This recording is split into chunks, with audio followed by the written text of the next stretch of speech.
বাংলা বাক্যে ইংরাজি যদি অনুবাদ করতে না পারো, আমরা বাংলা মিডিয়ামের স্টুডেন্টসরা অনেকটা পিছিয়ে থাকবো।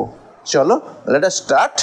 তার আগে একটা কথা বলি, তুমি যদি ইংরাজি অনুবাদ করতে যাও, তোমাকে 4টে জিনিস উপর খুব ভালো নজর রাখতে হবে। সেটা ফার্স্ট কি? Tense. Second, sentence structure. Third, agreement of verb. Fourth, ভার্বের প্রপার রূপগুলো। ক্লিয়ার হয়েছে? চলো আমরা শুরু করি তাহলে। দেখো 1 নম্বর বাক্য লেখো, আমি রোজ স্কুলে যাই। তাই তো? কি লিখবে এটা? কে বলতে পারে? আচ্ছা, তোমাকে যে বললাম, তুমি সবার আগে কী ভাববে? টেন্স ভাববে। তোমার ক্লু, 1 নম্বর ক্লু হচ্ছে টেন্স। তুমি টেন্স ভাবছো, 1 নম্বর টেন্স ভাবছো। এটা কোন টেন্স বলতে পারবে? Yes, present tense. আচ্ছা, তারপর তুমি কি ভাববে? ফরমেশন অফ সেন্টেন্স, যেটা কি তুমি স্ট্রাকচার অফ সেন্টেন্স বললে, একই জিনিস। Third, agreement of verb. Agreement of verb. আরেকটা হচ্ছে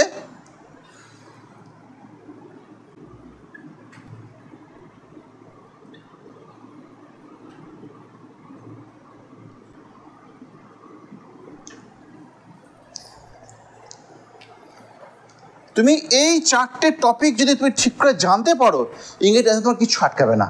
4টে কি বললাম? ফার্স্ট কি বললাম? টেন্স।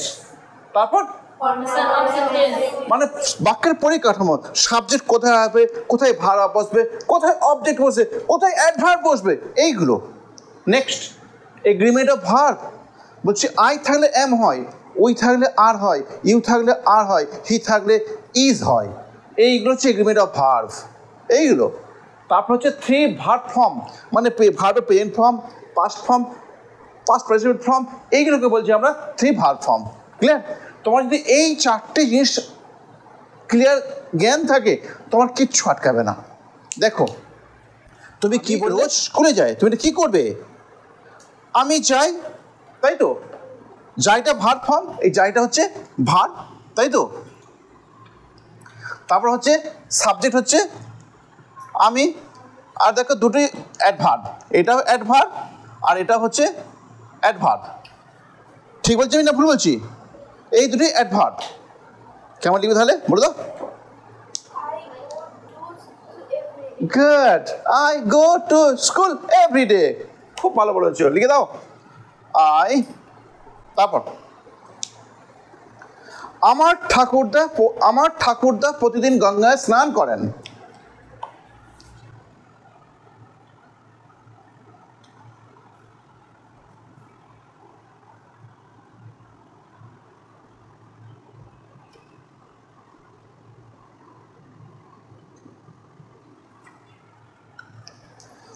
আমার ঠাকুরদা প্রতিদিন গঙ্গায় স্নান করেন।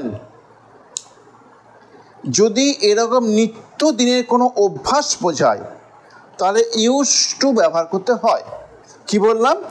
নিত্যদিনের কোনো অভ্যাস বোঝালে কী ব্যবহার করতে হয় বললাম? ইউজ টু ব্যবহার করতে হয়। এবার দেখে না, আমি লিখেছি, তুমি দেখো।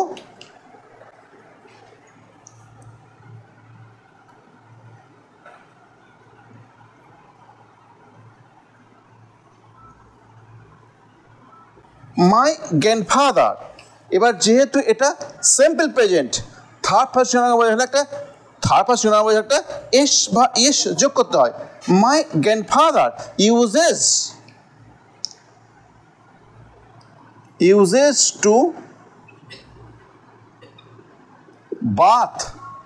uses to bath in the Ganges। আর এই যে এভরিডে, এইটা আর লাগবে না। এইটা লাগবে না, কেন লাগবে না? আমি ইউজেস টু লিখে দিয়েছি বলে। ইয়েস, কি বললাম? লিখেছি বলে আর আমাদের এটা লাগবে না। ক্লিয়ার হয়ে গেছে? নেক্সট, তারপরেটা লেখো, আমরা তাকে গাছতলায় বসে থাকতে দেখলাম।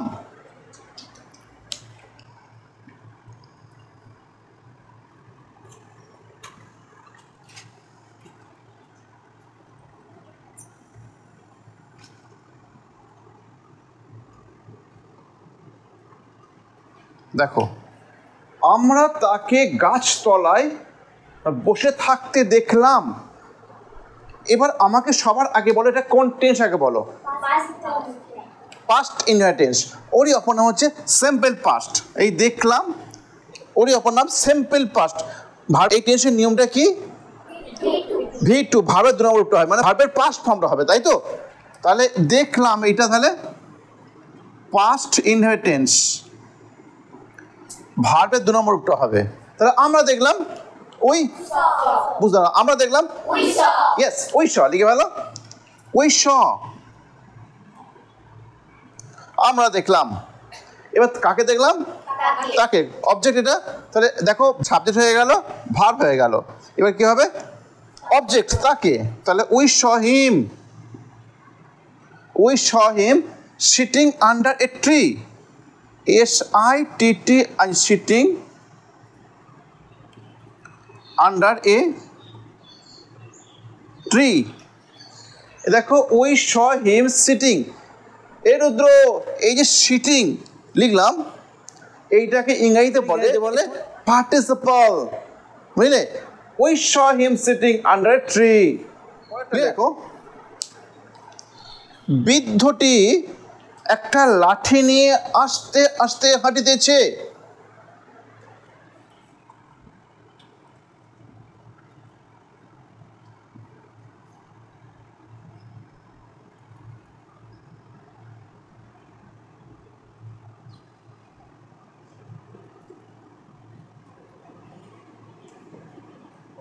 বলছি আমরা টেনশন করতে গেলে সবার আগে খুঁজবো টেন্সকে, তাই তো? আগে বলে যেটা, তাহলে দেখো হাঁটিতেছে কাজটা হচ্ছে, তাহলে কোন সেটা? প্রেজেন্ট। আবার দেখো তে আছে, তাহলে এটা কন্টিনিউয়াস। প্রেজেন্টের রুলস কি আছে? Good. Am is are ING, ভার্বের সাথে ING হবে, তাই তো? তাহলে দেখো আমাদের সাবজেক্ট কি? বৃদ্ধটি। বৃদ্ধটি কি করছে? হাঁটতে চেয়েছে, ভার্ব, তাই তো? এরপর বাদ বাকি যেটা সব অ্যাডভার্ব। আমাদের এখানে অবজেক্ট নেই, তাহলে বৃদ্ধটি বলো কি লিখবে? বলো দি ওল্ড ম্যান গট, কি লিখবে? Is walking, WALK walk. এবার কি যোগ করে বললে? ING হয়ে গেল। The old man is walking. দেখো 1 হয়ে গেছে, 2ও হয়ে গেছে। যেহেতু আমাদের অবজেক্ট 3 নম্বরে বসে, অবজেক্ট নেই, আমরা অ্যাডভার্ব চলে যাবো। কিভাবে হাঁটছে? স্লোলি। কি নিয়ে হাঁটছে? উইথ মানে নিয়ে বা দিয়ে, তাহলে উইথ এ স্টিক।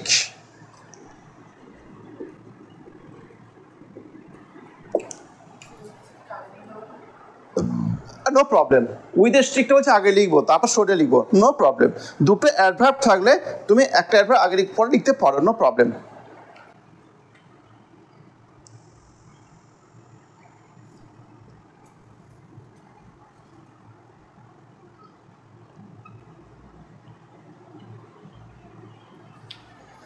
আমরা তাকে গান করতে শুনলাম। তুমি সবার আগে কি খুঁজবে? টেন্স খুঁজবে। বাহ, তাহলে শুনলাম লজক আছে, বলো এটা হচ্ছে পাস্ট টেন্স। আবার দেখো তে তো নেই, তাহলে কন্টিনিউয়াস হচ্ছে না। দেখো নেই, তাহলে পারফেক্টটা হচ্ছে না। কি হবে তাহলে? Past indefinite. গুড। পাস্ট টেন্সের নিয়ম কি গো জানো? পাস্টের নিয়ম হচ্ছে V2, ভার্বের 2 নম্বর রূপটা হয়, মানে ভার্বের পাস্ট ফর্মটা হয়, তাই তো? এবার দেখো আমরা শুনলাম, তাহলে ওই হার্ট, ঠিক আছে, HEAR, এটা প্রেজেন্ট ফর্মটা। এবার পাস্ট ফর্ম করতে গেলে ডি যোগ করতে হবে, তাহলে 1টা 2টো হয়ে গেল। এবার তাকে এটা অবজেক্ট 3 নম্বরে আসবে, তাহলে উই হার্ট হিম। এবার তোমাকে ওই একটু আগে বলো না, একটু আগে তোমাকে বললাম এই যে বসে থাকা, সিটিং, এটা পার্টিসিপেল, ওরকম কিছু আসবে। দেখো গান করতে, সিঙ্গিং, বলো কি বললাম? সিঙ্গিং, লিখে ফেলো। তাহলে উই হার্ট হিম সিঙ্গিং।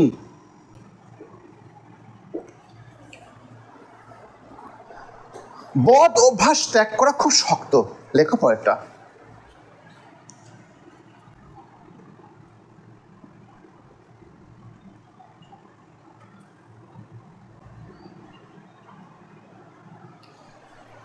বদ অভ্যাস ত্যাগ করা খুব শক্ত, বুঝলে?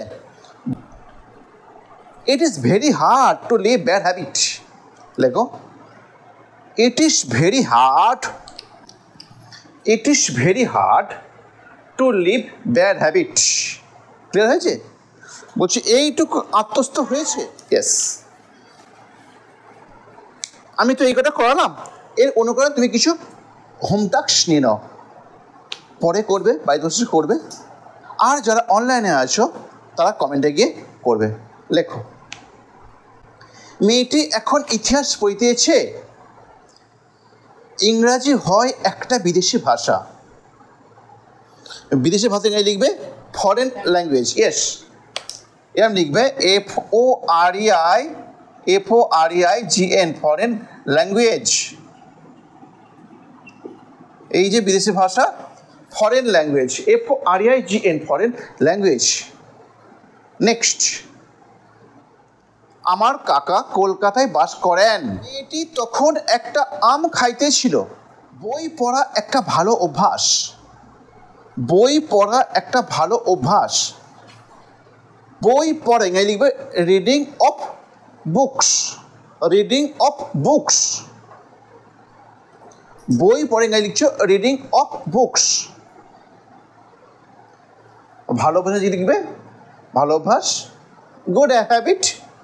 ভালো অভ্যাস লিখবে গুড হ্যাবিট। তারপর নেক্সট, আমি জানতাম যে সে আসবে। আমি জানতাম যে সে আসবে। আচ্ছা, এখানে একটা জিনিস আমাকে বলার আছে। তুমি বলবে আমি জানতাম, কি বলবে? আই নিউ, আমি জানতাম। হ্যাঁ, তুমি এটাই বলো, আই নিউ, আমি জানতাম। এবার জেনে দ্যাট সে আসবে, কি করবে? হি উইল কাম করবে? নো, হবে না, কাটা হবে। আই নিউ যেহেতু বলছে পাস্ট টেন্স, তাহলে হি উড হবে। I knew that he would come. কেমন? আমি কখনো উড়ন্ত ব্যাঙ দেখিনি। আমি কখনো উড়ন্ত ব্যাঙ দেখিনি। উড়ন্ত ব্যাঙ ফ্লাইং ফ্রগ।